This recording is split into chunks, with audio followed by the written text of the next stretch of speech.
세상이 지금 어떤 방향으로 가고 있습니까? 이런 세상의 방향에 우리보다 훨씬 더 이 감각이 예민한 이 인터넷 네트워크 비즈니스에 아주 대제국을 건설한 황제죠, 황제. 마크 주커버그가 이 페이스북이라고 하는 이 회사의 명칭을 메타로 바꾸겠다고 선언을 했습니다. 이거는 앞으로 이리로 다 들어오라는 말입니다. 앞으로 우리는 싫든 좋든 이 영향을 받아야 되고 먹고 살려면 그 영향에서 어느 정도까지 씨름을 해야 될 겁니다. 어른들은 조금 덜 하겠지만 특히 젊은 세대들은 알아야 돼요. 교회도 알아야 됩니다. 메타가 뭐냐? 메타라는 뜻에는 초월이라는 의미가 있어요. 초월. 고통과 문제가 일렁이는 이 바다와 같은 곳이, 파도 치는 곳이 세상입니다. 편안하게 고통 없이 그런 거 없습니다.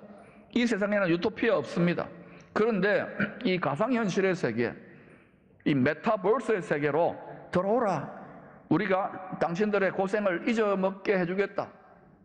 거기에서 대리만족과 가상 유토피아, 가상 천국을 경험하는데 분명히 하십시오. 그런 천국이 아니올시다.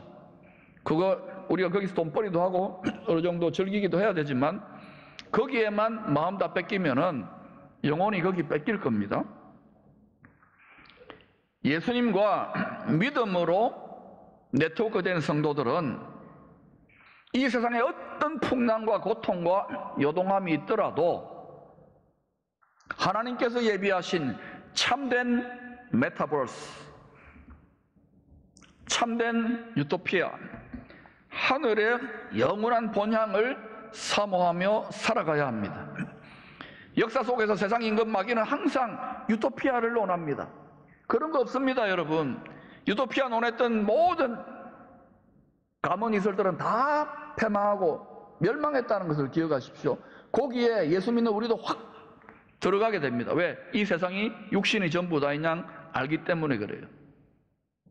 유물, 눈에 보이고 귀에 들리는 것이 전부 다인 양 생각하면 예수 믿어도 반드시 복음의 원수가 된다는 걸 기억하십시오. 어느 때가 되면은. 그러므로 여러분 영안을 여시기를 바랍니다. 참된 초월에 하나님이 예비하시는 영원한 유토피아 천국을 바라보시기를 축원합니다. 히브리서 11장 16절 같이 한번 읽어보겠습니다. 시작. 그들이 이제는 더 나은 본향을 사모하니 곧 하늘에 있는 것이라. 이러므로 하나님이 그들의 하나님이라 일컬음 받으심을 부끄러워 아니하시고 그들을 위하여 한 성을 예비하셨느니라. 더 나은 본향이 있습니다. 더 나은 본향이 없다면 여러분 예수 믿지 마세요. 예수 믿고 고생하는 건 더더욱 할 일이 아닙니다. 모든 믿음의 의인들, 모든 위대한 하나님의 사람들은 전부 다 우리가 본받고 흠모할 만한 분들, 이 세상에서 예수 믿다가 다 고생한 사람들입니다. 기쁨으로 왜 이겼느냐? 영원한 하늘의 상급과 면류관, 영원한 본향을 날마다 바라보았기 때문입니다. 큰 풍파 일어나는 것 세상줄 끊음 일세. 주께서 오라 하시면 영원한 참 메타버스로 나아갈 준비하시기를 바랍니다. 저도 수년 전부터 지진도 나고 더 도전이 많기 때문에 또 세상이 점점 요상하게 돌아가는 것 같아서 앉아나서나 자다가 깨도 늘 위를 바라봅니다. 늘 내가 가야 될 내 고향 바라봅니다. 여러분 이 땅만 바라보다가는 갈수록 예수 믿어도 비참해질 것이고 마음이 원통할 것이고 외로울 것이고 하나님께 쫄라대도 응답도 잘 안 될 거예요. 그러므로 참 메타버스, 세상의 메타버스도 통달해야 되겠지만 참 메타버스로 나아갈 수 있기를 축원합니다. 히브리서 12장 25절 이하를 보면 하나님의 정한 때가 되면 지금 때가 되어가는 것 같아요. 하나님이 흔들리지 않는 영원한 본향 나라를, 하늘나라를 이 땅에 임하게 하시기 위하여, 나타나게 하시기 위하여 하늘도 땅도 점점 흔들게 허락하실 거라고 합니다. 흔들린다는 거예요. 진동한다는 거예요. 이 2년 동안 온 세상이 지금 진동했습니다. 흔들렸습니다. 교회도 흔들리고, 정부도 흔들리고, 기업도 흔들리고, 우리 믿음도 흔들리고, 가정도 흔들리고. 그러나 여러분, 영원한 본향을 바라보는 성도들은 약하지 않습니다. 이것이 오히려 하나님 앞에 보석 같은 우리의 영혼, 우리의 믿음을 드러낼 수 있는 절호의 기회인 줄로 믿습니다. 그리하면 영혼이 잘된 같이 기독교 신앙은 영혼 잘 되어져야 됩니다. 아무리 겉으로 외모가 뛰어나고, 아무리 학식이 많고, 아무리 재산이 많고, 아무리 똑똑해도 하나님 그런 거 안 봐요. 그건 외모예요. 중심을 봐요. 중심 보여드릴까요? 영혼의 중심을 본다. 마음의 중심을 본다고요. 거룩한 나라 된 우리들의 심장부를 본다고요. 심장을. 거기에 혹시 내 마음대로 대왕이 있습니까? 내 자존심에 대왕 마마가 있습니까? 폐위시키십시오. 내 똑똑이 폐위시키십시오. 제일 예수 믿고 힘든 게 뭐냐? 자존심. 이거 폐위시키세요. 그래야 하나님이 존귀하게 여러분을 통하여 나타나게 될 것입니다. 분명히 제가 말씀드렸습니다. 여기서 지금 묶여있는 심령과 믿음의 감옥이 되어 있는 분들, 자존심을 폐위시키세요. 자존심 대왕을 폐위시키세요. 침뱉음을 당합니까? 침 닦지 마세요. 때가 되면 마릅니다. 그것은 여러분 하나님께 상 받는 절호의 기회입니다. 그러므로 침묵하며 인내하시며 주를 기쁘시게 하시기를 축원합니다. 우리가 그 정도까지 가야 세상이 감동할 것이고, 그 정도까지 가야 하나님이 여러분의 영혼을 받으시고 축복해요. 왜 이렇게 교회들이 덩치는 멀끔하지만은 이렇게 부족한지 아십니까? 영혼의 부요, 믿음의 부요가 없기 때문에 그래요. 영혼의 부요함을 통하여 하나님은 주시는 거예요. 세상 나라는 거꾸로 돌아가잖아요. 물질과 영혼, 그건 유물입니다. 영혼의 부요가, 믿음의 부요가 참 부요인 줄로 믿습니다. 물질 많이 가졌다고, 높아졌다고, 똑똑하다고, 그게 복인 줄 아십니까?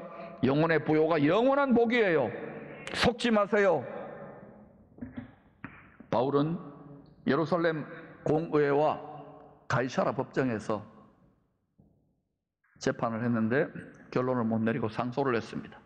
그래서 백부장 율리오라는 사람에 맡겨져 가지고 로마 대법정까지 호송되어 갑니다. 당시 여러분 유대 나라, 작은 나라 가이사라에서 지중해를 배 타고 거쳐 가지고 대제국 로마의 수도, 지금 이태리 로마지요, 거기까지 항해한다는 것은 굉장히 위험하고 멀고 먼 여행입니다. 지금이야 비행기 타고 한숨 자고 일어나면 되지만은 그때는 그렇게 힘들었어요.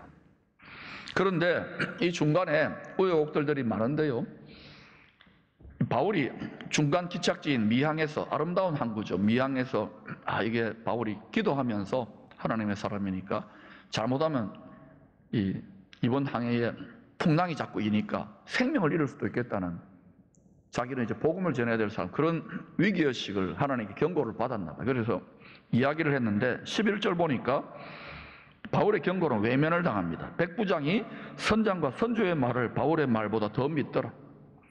그러나 이게요, 교회나 오늘날 목회자, 하나님의 메신저들의, 이게 오늘날 하나님의 메신저들과 세상의 교회와 성도들의 지금 위상이에요, 위상. 왜냐, 이제는 과학이, 물질이, 여러 가지 세상의 여러 가지 화려한 문화 열풍, 아이돌 가수 이런 때 다 마음 뺏겨요. 거기 한 번씩 보십시오. 저도 한 번씩 봅니다. 분명히 기억하십시오. 갯마을 차차차는 끝났습니다. 또 다른 게 우리 마음 뺏을 거예요.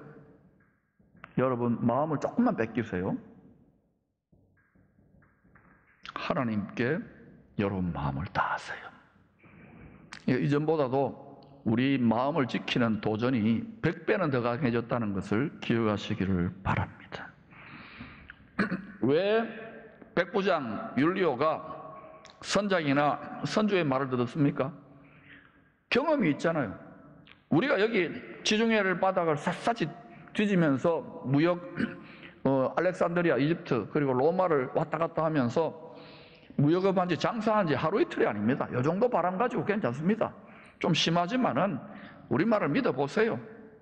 보장합니다. 입에 튼튼합니다. 자기의 지혜와 지식과 경험, 이 세상 인간의 경험과 지혜와 지식, 여러분 하나님의 말씀대로 이 세상은 갈 것입니다. 하늘이 흔들리고 땅이 흔들릴 것이라면 그렇게 갑니다. 해산의 진통, 재난의 시작이라면 그렇게 갑니다. 성경대로 가고 있는 것을 깨닫기를 축원합니다. 그런데 제가 수년 전부터 이런 메시지를 전하면 싫어해요. 부담스럽기 때문에. 여러분을 두렵게 부담스럽게 만들려고 하는 것이 아니라 준비하라는 거예요. 주 오신다는 말은 많이 하지만 이 세상이 성경대로 돌아간다고 하지만 성경 안 읽습니다. 돌아가면 또 우리 마음 뺏는 복잡한 일들이 많아요. 제가 여러분이 미워서가 아니에요. 여러분 영혼의 때를 준비하라는 거예요. 진심으로 부탁드려요. 누군가가 하나님은 애절한 사랑으로 책망할 때가 좋은 겁니다.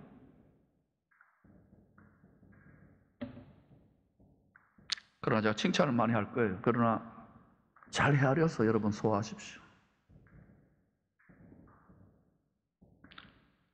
세상 지식이 최고조에 달하고 인간의 경험과 지성이 가장 발달한 이 시대에 하나님 말씀이 널리 퍼져 있다 그러지만은 영향력이 세상보다도 세상의 드라마나 오징어 게임이나 이런 것보다도 훨씬 더 미약하다는 것을 인정해야 돼요.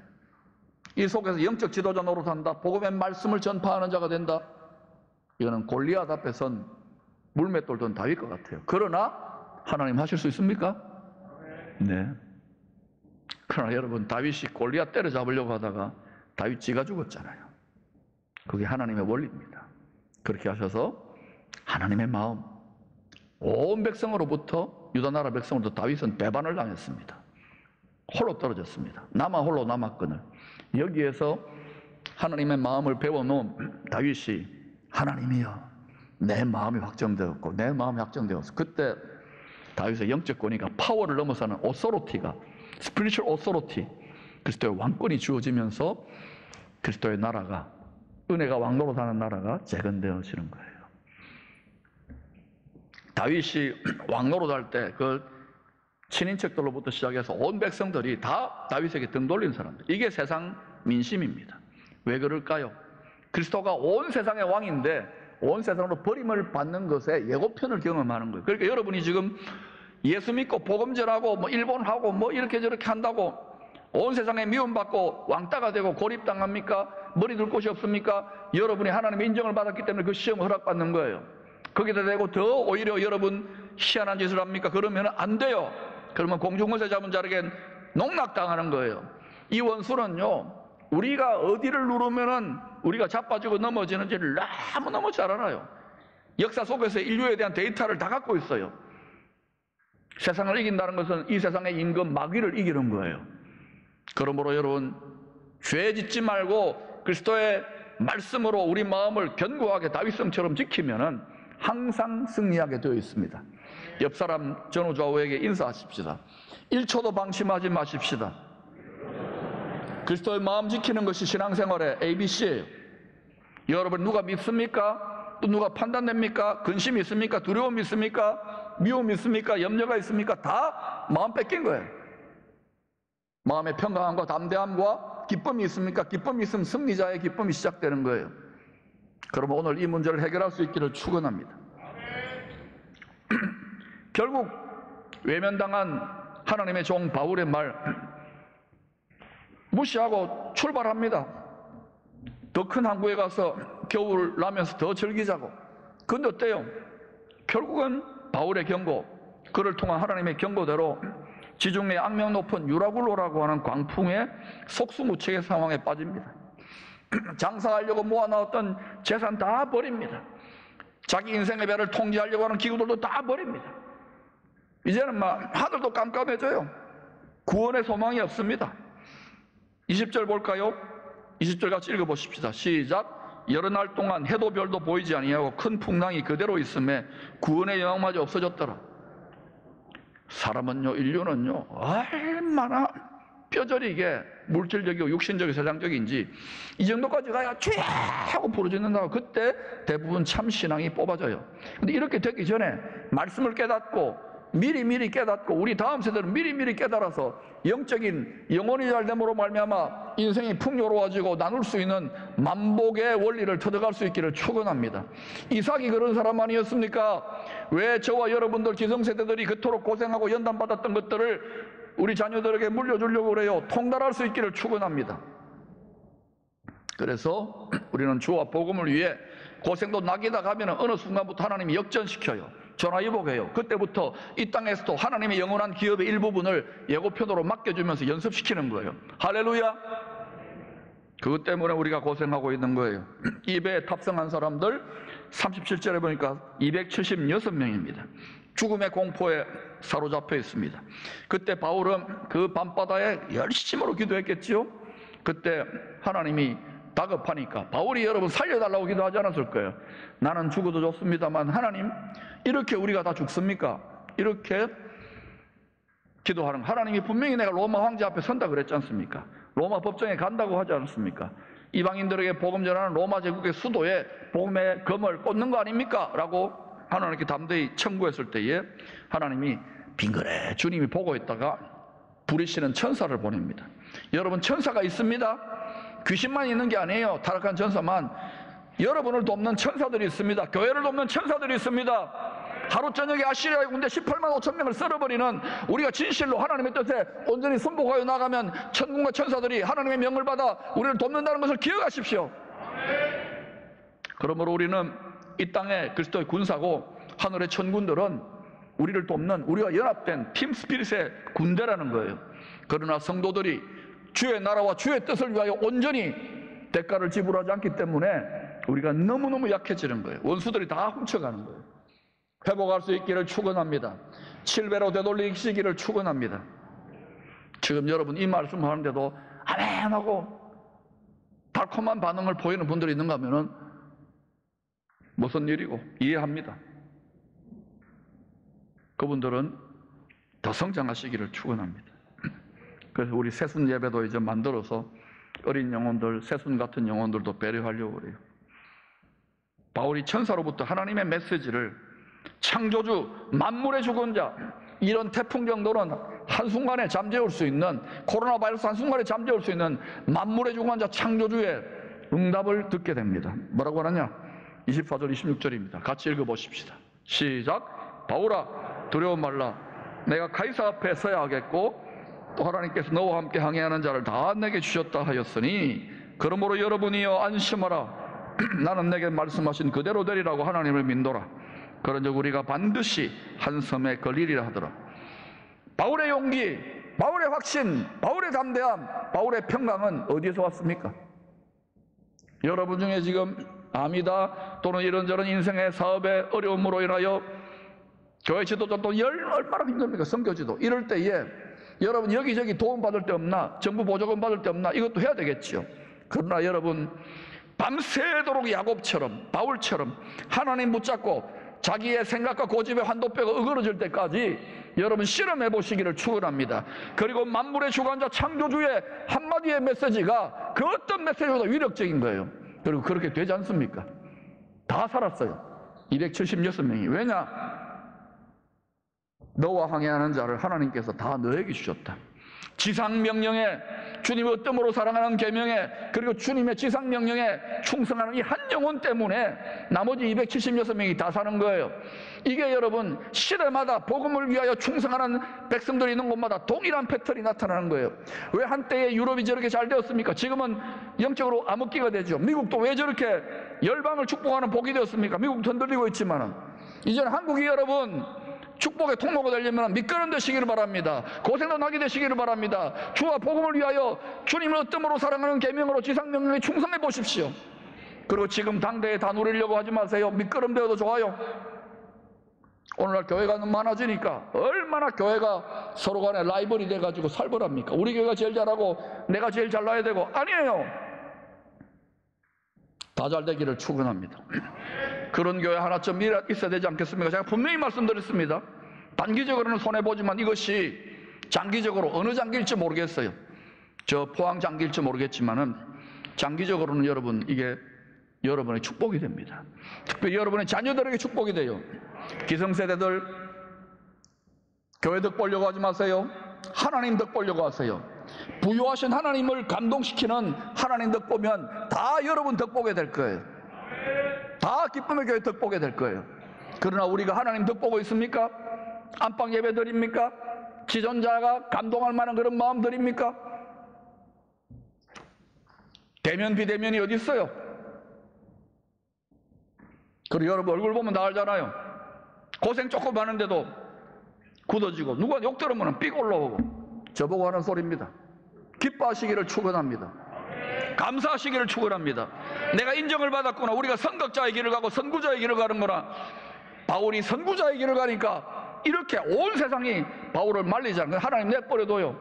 바울을 믿으니까, 욥을 믿으니까, 다윗을 믿으니까, 아브라함을 믿으니까. 여러분 기쁨을 상실한 분들이 있습니까? 열심히 있다가 여러분의 자존심 때문에 그래요. 여러분 봉사하다가 여러분이 딱 이렇게 걸려든 거 있습니까? 여러분이 하나님 되셔서 그래요. 내려오세요. 미안합니다.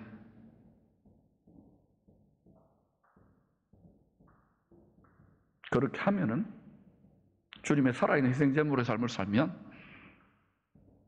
우리 민족의 위치는 저 이슬람권 같은 위치가 아니에요. 그래서 하나님이 빌라델비아 교회처럼 열방을 축복하는 통로로 쓰실 줄로 믿습니다. 요셉의 영혼육의 곡간 창고로 쓰실 줄로 믿습니다. 바울은 선각자, 선구자, 누구도 당시 아시아에 있는 모든 교회들이 다 바울에게 등 돌렸어요. 고생하니까. 그래도 그 길을 묵묵히 걸어갔을 때에 하나님 그를 큰 풍랑에 여러 번 집어던졌지만 그의 믿음의 배는 침몰하지 않았어요. 그는 인상 쓰지 않았어요. 그는 외로워하지 않았어요. 그는 남 원망하지 않았어요. 비판하지 않았어요. 기쁨으로, 감사로, 은총으로 나아가는 거예요. 지난 수년 동안 우리는 남들이 하지 않는, 웬만한 교회들이 하지 않는 많은 고생들을 했습니다. 심지어 어느 장로님 그래요. 목사님 그러다가요 성도들한테 쫓겨납니다. 그런데 여러분이 얼마나 대단합니까? 묵묵히 고생하며 우리 청년들이 보고 감동을 받아가지고, 집사님들이 보고 권사님, 장로님들 섬기는 걸 보고 감동을 받아가지고 섬기잖아요. 여러분 기억하십시오. 교회 덕 보려고 하지 마세요. 정부 덕 보려고 하지 마세요. 하나님 덕 보려고 하시기 바랍니다. 하나님이 감동할 만한 가시감사, 고생 중에 낙으로 감사를 드릴 수 있기를 축원합니다. 그때 보좌에 계신 하나님이 그래 바로 그거야 하고 밀어주신답니다. 여러분 고생은 엉뚱한 분이 하고 복은 다른 데서 챙겨요. 이제는 아시아의 시대가 올 거예요. 우리를 짓밟았던 일본 민족을 진심으로 사랑해 보세요. 그러면 만복하는 하나님이 거기에 수십만 명의 순교의 피가 흘렀는데 하나님 우리를 버릴까요? 이 여러분 자랑스럽게 어른들이 여기에 희생의 밑거름으로 세워진 이 교회를 여러분 버릴까요? 정신을 차리시고 주의 마음에 연합되시고 고생 조금 합니까? 감사함으로 기쁨으로 주님을 섬기십시오. 바울이 모든 가시감사 믿음의 배가 파손하지 않고 승리의 고백을 드렸던 로마서 8장 37절을 우리가 다 같이 한번 두 번 읽고 마치겠습니다.